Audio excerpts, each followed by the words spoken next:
Hey folks, today I want to demonstrate how the atheists and the scientific community at large, which is mostly made up of atheists, play and deceive people by playing with the meaning of the word evolution. I'm going to play a short clip here from my brother Nephilim Free, and then I'm going to show you um, what the word evolution has to entail. And if it doesn't entail any of those elements, it is automatically disqualified as being evolution. Let's listen to this short excerpt from the video or the hangout. Believe about evolution theory because we don't swallow it. They don't understand evolutionary theory. They have misconceptions, like the leading change of Earth. If that were true, I wouldn't have asked you for evidences for about 4 claims you made, and you would have been able to be fair, didn't he kind of explain that he kind of got how something doesn't just magically become something? And that's kind of one of the major issues that...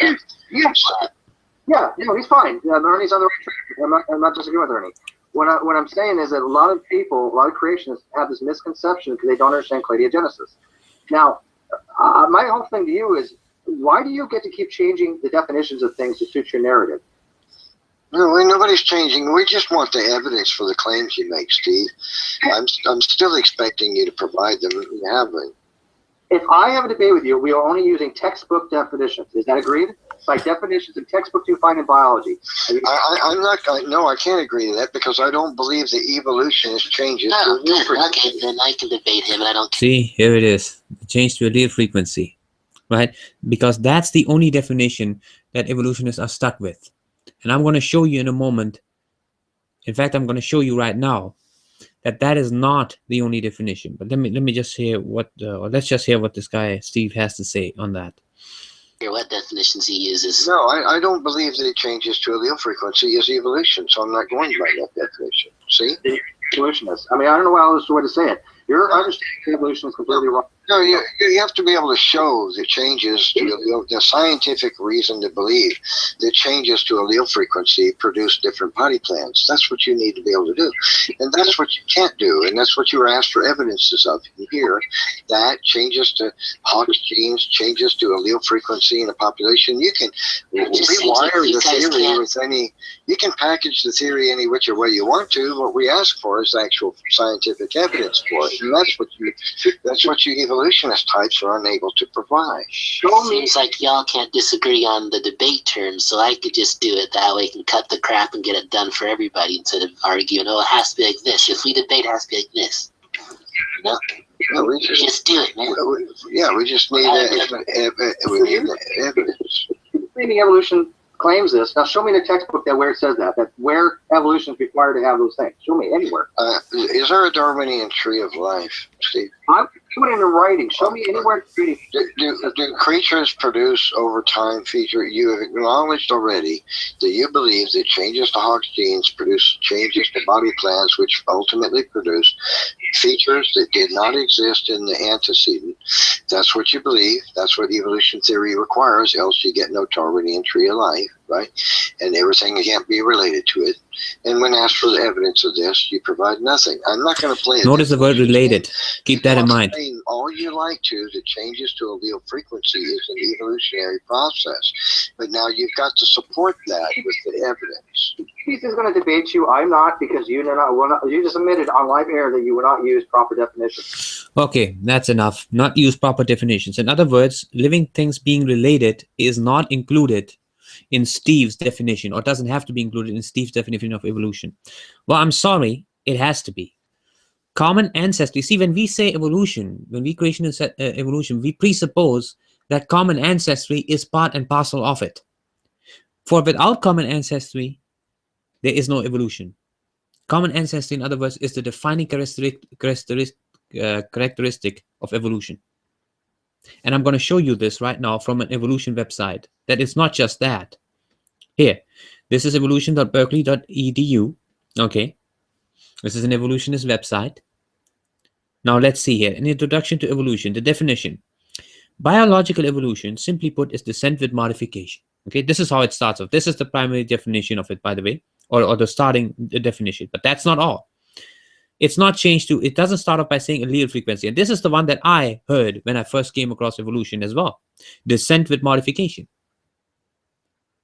not the allele frequency thing. That's an additional thing that is added on top of it to make it more detailed. The atheists nowadays, and the scientists perhaps even, right, because they always update their information in such a way, because when a creationist tries to refute an argument, obviously the scientific community has to, because they are now gaining popularity, then they have to up the ante a bit and make the definition more specific or qualify it in more detail, add more details to the definition, to put it simply. This is their game. Now, this definition encompasses small-scale evolution, changes in gene frequency in a population from one generation to the next. See, there we have it. That's the now included now. And large-scale evolution, the descent of different species from a common ancestor over many generations. So already we see that both of these are encompassed by evolution. You can't have one without the other and call it evolution. Evolution helps us to understand the history of life. But it doesn't stop there. I'm going to read on. The explanation. Biological evolution is not simply a matter of change over time. Lots of things change over time. Trees lose their leaves, mountain ranges rise and erode, but they aren't examples of biological evolution because they don't involve descent through genetic inheritance. And now it comes. The center idea. I'm going to highlight this here. The center idea of biological evolution is that all life on Earth shares a common ancestor. And this is what we need to focus on. I'm going to read this too. Through the process of descent modifications, the common ancestors of life on Earth gave rise to the fantastic diversity that we see documented in the fossil record and around us today. This is what my brother Nephilim Free is disputing. This is what we creationists are refuting, is we say is no evidence for. Common ancestry. That's why I always like to use the word common ancestry these days instead of evolution, because I know these games that you play, that you evolutionists play. I know your trickery. And therefore, I clear-cut say, let's have a debate. You go ahead and have a debate with my brother Nephilim Free on common ancestry. Is there evidence for common ancestry or not? I say there isn't. My brother Nephilim Free say there isn't. Would say there isn't. Would you challenge him? Challenge him right now. I dare you. He will blow every single so-called transitional fossil that you would like to bring up out of the water. And he would show you that overall, there is not, and has never even been claimed to be, transitions. There are very few fossils that have ever been claimed to be transitions. And my brother, Evan Phillips, aka Nephilim Free, will blow all of them. Every single one of them out of the water. And he will show that it is either deliberate deception or assumptions are being made and read into the fossils. But a huge number of them, what are claimed to be transitional fossils, is deliberate fraud or manipulations or graphical animations added to it, or even features added to it that are not really there in the fossil. I have seen those, and I'm an ex-evolutionist, by the way. I'm going to post the proof again, and you'll see a link there. You can click on it, and you will see that I used to believe in evolution, and I used to defend it vehemently, but I no longer do. So, Mr. Steve, if you still listen to this video, go right ahead, and let's debate common ancestry. Let's make it that, so that all the ambiguity can be taken away. But like I said, when the word evolution is used, it must entail common ancestry as well. You cannot say, oh, things evolved, but we don't share a common ancestor. It doesn't work that way. That's not, because then that's not the defining characteristics of biological evolution, as it has been defined ever since the theory came about. Because the theory explains the diversity and the relationship, the common ancestral relationship of all living organisms on the planet. That's what the theory of evolution is. It is supposed to be a theory that explains how all various living organisms today diversified from simple cells in the beginning.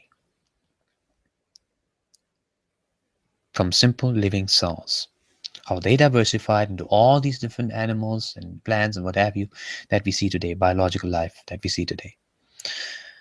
That's what the theory of evolution is. So you to just say it is the definition that Steve gave and insisted on, right? The change in allele frequencies in population over time is just one aspect of it. So my brother Nephilim Free is absolutely right. You can't just say that's evolution and say, because but if some atheists insist, and this is from my brother Nephilim Free, if an atheist insists on you could say the following. You could say, if you want to say that there's evolution without common ancestry, right? If you want to call something without common ancestry, if you agree that common ancestry is bogus, has not been given evidence of, but you still believe in evolution, so evolution minus common ancestry, well, yeah, then I'm willing to agree with you. Then I can agree with you, if you want to put it that way, because obviously I agree, and creationists agree with the change in allele frequency. We agree with that, minus common ancestry. We don't agree with the common ancestry part, but that is the main part of the theory of evolution. That is more main, more central. That's why I just read it to you. Evolutionists, I just read it to you. The central idea is not, I'm going to repeat, the allele frequency thing. The central idea is common ancestry. All life on this earth sharing a common ancestor. So don't you ever deceive any unknown people, any people who are not well acquainted with the subject anymore. You're going to be exposed.